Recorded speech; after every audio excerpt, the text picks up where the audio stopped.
যশোরের চুরমনকাঠি ইউনিয়নে জমি জায়গা নিয়ে সংঘর্ষে রক্তক্ষয়ী ঘটনা ঘটেছে। এ ঘটনায় রফিকুল নামের এক ব্যক্তি গুরুতর জখম হয়ে উন্নত চিকিৎসার জন্য ঢাকায় যাওয়ার পথেই মারা যান। অন্যদিকে হামলাকারী পলাশকে পরে স্থানীয়রা গণধোলাই দিলে হাসপাতালে পাঠালে পরবর্তীতে তিনি মারা যান।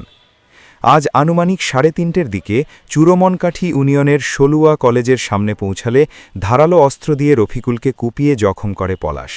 পরক্ষণে স্থানীয়রা পলাশকে গণধোলাই দিলে তিনি মারা যান।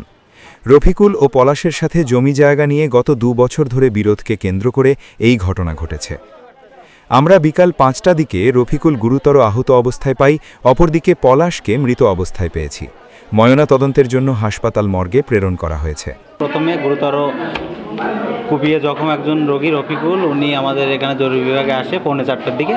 তার অবস্থা অত্যন্ত সংকটাপন্ন। আসার পরপরই আমরা তাকে দেখে তৎক্ষণাৎ সার্জারি বিভাগে ভর্তি করে দিই। পরবর্তীতে জানা গেছে যে রোগীকে সার্জারি বিভাগ থেকে ঢাকাতে রেফার করা হয়েছে।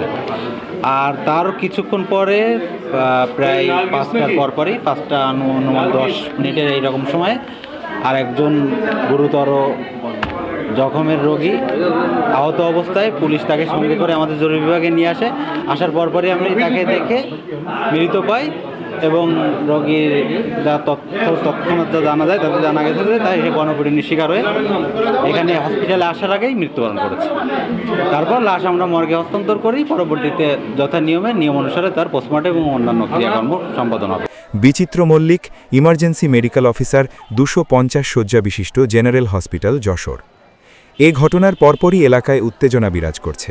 পুলিশ ঘটনাস্থলে গিয়ে পরিস্থিতি নিয়ন্ত্রণে আনে এবং তদন্ত শুরু করেছে।